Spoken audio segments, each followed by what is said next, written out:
নমস্কার বন্ধুরা, আমি অনিন্দিতা রান্নার কেরামতি চ্যানেলের পক্ষ থেকে আপনাদের সকলকে স্বাগত জানাচ্ছি।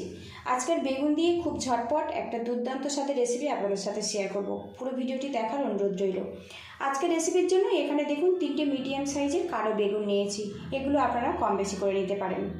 এখানে গ্রেটার নিয়েছি, গ্রেটারের সাহায্যে বেগুনটা গ্রেট করে নেব।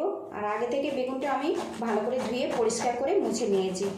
আর বন্ধুরা, সরস্বতী পুজো হচ্ছে আশেপাশে, মাইকের শব্দ চলে আসবে, একটু মানিয়ে নেবেন।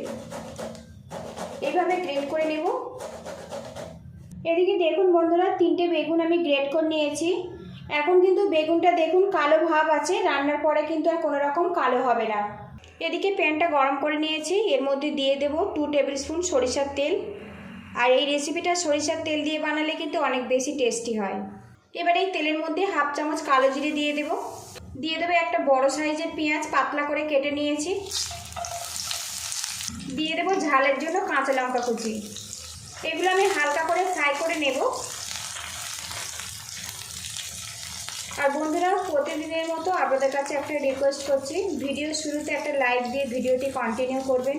আর চ্যানেলে নতুন হয়ে থাকলে চ্যানেলটিকে সাবস্ক্রাইব করে প্লিজ বন্ধুরা একটু সাপোর্ট করবেন। পেঁয়াজটা হালকা করে ভেজে নিয়েছি।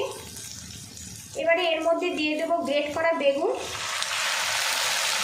বেগুনটা নাড়াচাড়া করে নেব, এতে বেগুনের যে কাঁচা গন্ধ ওটা চলে যাবে। এখন ব্যস্তময় জীবনে বন্ধুরা অনেকটা সময় ধরে অনেক বেশি পদ রান্না করার সময় কিন্তু অনেকেরই হাতে থাকে না।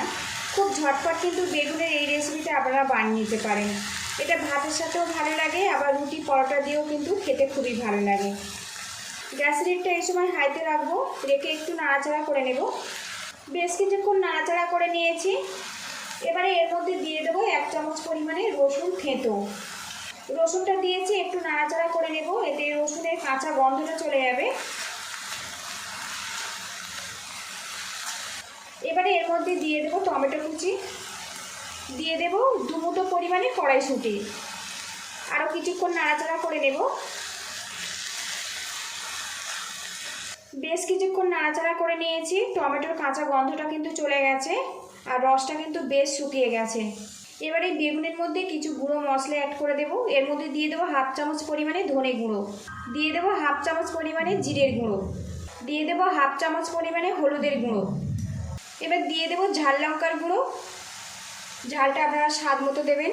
দিয়ে দেবো সামান্য পরিমাণে চিনি, স্বাদের ব্যালেন্সের জন্য চিনিটা দিলাম। দিয়ে দেবো স্বাদ মতো লবণ। এবার এর মধ্যে দিয়ে দেবো 2 চামচ পরিমাণে টক দই, দিয়ে দেবো কিছুটা ধনেপাতা কুচি।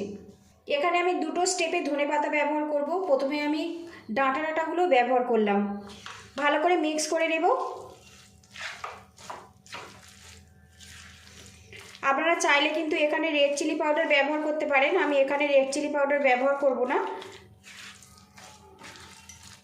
মশলা দিয়ে ভালো করে মিক্স করে নিয়েছি। দেখুন, একটা পাত্র দিয়ে ঢেকে রাখবো 5 মিনিটের জন্য, আর গ্যাসের হিটটা একদম লোতে রাখবো, এতে বেগুনটা কিন্তু বেশ নরম হয়ে যাবে। ঢাকনাটা খুলে নেব। এখন দেখুন বেগুনের মধ্যে যে জল ভাবটা সেটা কিন্তু ভালো মতো শুকিয়ে গেছে। এবার স্প্যাচুলা দিয়ে এইভাবে ম্যাশ করে নেব। আর বেশ কিন্তু মাখা মাখা মতো রেডি হয়ে গেছে। বেগুন দিয়ে খুব ঝটপট দুর্দান্ত স্বাদের একটা রেসিপি কিন্তু পুরোপুরি কমপ্লিট হয়ে গেছে বন্ধুরা। এখানে বিশেষ কিছু মশলা আমি আর অ্যাড করব না। সবশেষে দিয়ে দেব সামান্য পরিমাণে ধনেপাতা কুচি, আর দিয়ে দেব আরও হাফ চামচ পরিমাণে সরিষার তেল। এবার এটা ভালো করে মিক্স করে নেব, নিয়ে গ্যাস লিডটা বন্ধ করে দেব। আর বন্ধুরা, এই রেসিপিটা দিয়ে কিন্তু ভাতের সাথেও খুবই ভালো লাগে, রুটি পরোটা দিয়েও কিন্তু আপনারা খেতে পারেন। আজকের বেগুনের এই দুর্দান্ত রেসিপিটা যদি ভালো লাগে তো একটা লাইক দিয়ে চ্যানেলটিকে সাবস্ক্রাইব করে একটু আমার সাপোর্ট করবেন। আর রেসিপিটা যদি ভালো লাগে বাড়িতে এইভাবে ট্রাই করবেন, কেমন হয়েছে কমেন্ট বক্সে জানাবেন। আর ভালো লাগলে আত্মীয় স্বজনের কাছে একটু শেয়ার করে দেওয়ার অনুরোধ রইল। একদম দুর্দান্ত স্বাদের বেগুনের রেসিপিটা কিন্তু পুরোপুরি কমপ্লিট হয়ে গেছে বন্ধুরা। আর আজকে এই রেসিপিটা কিন্তু আমি গরম ভাতের সাথে পরিবেশন করব। হাতে কম সময় থাকলে এইভাবে কিন্তু বেগুনের রেসিপিটা একবার বানানোর অনুরোধ রইল। পুরো ভিডিওটির সঙ্গে থাকার জন্য অসংখ্য ধন্যবাদ। ভালো থাকবেন, সুস্থ থাকবেন, দেখা হবে নেক্সট ভিডিওতে।